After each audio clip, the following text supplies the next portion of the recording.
Which defenses should you target and who should you avoid for Week 15 of the NFL season? I'll go over all of that in this week's episode of Pick 3 DST. As a reminder, these are not my full weekly DST rankings that you can check out at the link below, and I'll update that as the week goes on. We get injury reports and weather updates and things of that nature. I will also be updating my fantasy football playoff DST rankings that you can check over at NBCSports.com, so make sure you check that out as the week goes on as well.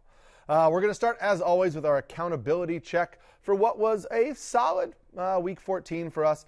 Our video picks were pretty good. We got 6 out of the top 10 defenses correct in the article, so again, make sure you check that out as the week goes on. Our solid defense, the Seahawks, scored 7 points and finished inside of the top 10. Our stud defense, the Minnesota Vikings, scored 8 points and finished inside the top 10. It wasn't an elite performance, but they finished as the 8th best defense of the week, and so even though we had them ranked higher, it was still a pretty solid performance for you.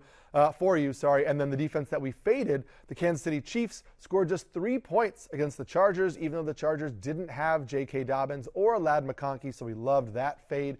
However, our sleeper pick, the Chicago Bears, scored 0 points against the banged-up 49ers offense, and so that was our one real big miss, but hopefully we can hit on another solid week of picks here in Week 15. My sleeper defense for Week 15 is the Houston Texans. Consensus has them at 20th, but I have them up at 10th on the week.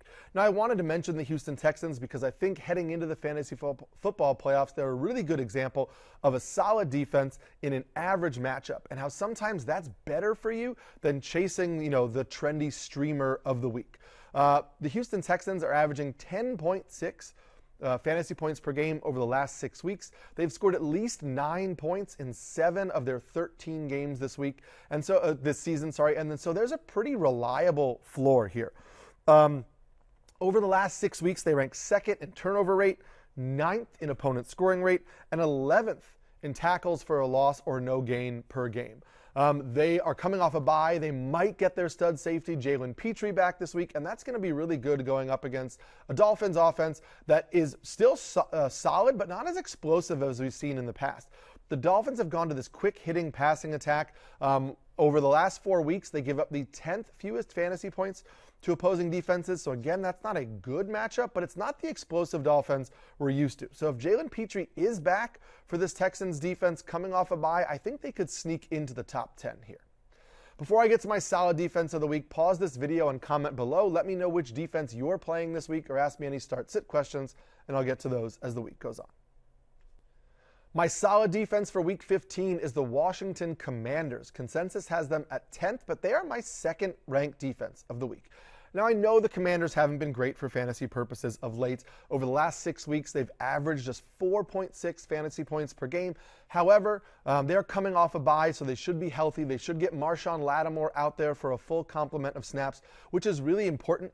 And even though the fantasy points haven't been there, they've been pretty solid as a real-life defense over the last 2 months. In that span, they rank 4th in opponent scoring rate. They rank 7th in expected points added rate allowed per game. They rank 12th in turnover rate per game. And so they've been playing pretty solid overall defense, and they get a matchup here against the New Orleans Saints, who should be without Derek Carr after he fractured his wrist and also suffered a head injury last week. We've seen Derek Carr play through a lot, but it should be Jake Haener this week, which means the Saints offense are going to be without Carr, Taysom Hill, Chris Olave, Rashid Shaheed. I know they've been getting away with it and have still been producing, but at some point that's going to come back and bite them, and I really think it's going to be this week. I will trust this Commanders defense against a Jake Haener-led Saints offense, and so I think the Commanders are in a really good spot this week. My stud defense for Week 15 is the Philadelphia Eagles. Consensus has them at 4th, and they are my top-ranked defense on the week. Now, up until an hour ago, I didn't even have the Eagles in this rundown, but there were so many Reddit comments when I posted the rankings article that people were thinking about benching the Eagles because they, quote, got exposed against the Panthers last week. And so I have to put the Eagles in here to discuss why you really should not be benching the Eagles right now. First of all, over the last 6 weeks, the Panthers give up the 8th fewest fantasy points to opposing defenses. The Panthers are not a smash spot matchup anymore. So yes, the Eagles only scored 5 points against them last week, but that's not the Eagles getting exposed. That's the Eagles putting up a fine but not great performance against an offense that has been a bad matchup for fantasy defenses for over a month now. The Eagles are my top-ranked defense over the last 2 months.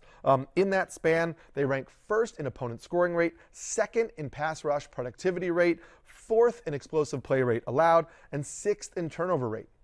They're averaging 8.5 fantasy points per game over the last 6 weeks, and they're facing a Steelers offense that gives up the 16th fewest fantasy points to opposing defenses. So you're looking at an elite defense in an average matchup, and I think that's good enough to play over any trending streamers, and I think the Eagles need to be in your roster for the fantasy football playoffs.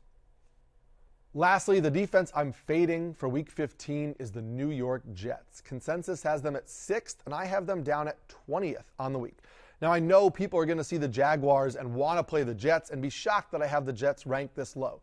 But over the last 2 months, the Jets are arguably the worst defense for fantasy football. They rank dead last in the NFL over the last 2 months in opponent scoring rate. They rank dead last in turnover rate. And even though they have been pretty solid in terms of their pass rush productivity, the Jaguars, who are giving up only the 11th most fantasy points to opposing defenses over the last month, the Jaguars have allowed just 2 sacks over the last month. The Jaguars are 9th in the NFL in sack rate allowed on the season. So the Jets' best defensive attribute lately has been the pressure they get, their pass rush, and the Jaguars don't give up a lot of pressure. So that means really the only way the Jets are going to score points this week is by forcing turnovers, which they've been terrible at for multiple months, or keeping this game entirely low scoring, which I understand is certainly plausible. But that means that you're trying to thread the needle of playing the Jets because you're hoping that they hold the Jaguars to 3 points, 6 points, something like that. If the Jaguars can score 13 or 16 points and the Jets don't get turnovers or sacks, they're not really giving you a good fantasy point total. We also saw both Sauce Gardner and CJ Mosley miss last week. We don't know if they're going to come back this week. If they do, I could see moving up the Jets into around rank 15th, which is where I have the Raiders and the Falcons this week, but I cannot see putting the Jets inside the top 10, so I will be fading them for Week 15. That's going to do it for this week's episode. As a reminder, click the link below to get my full weekly DST rankings, which I'll update as the week goes on. Hit that like and subscribe button to get all of our football content and fantasy football content over at NBC Sports, and I'll check you next week for another episode of Pick 3 DST. Good luck on Sunday.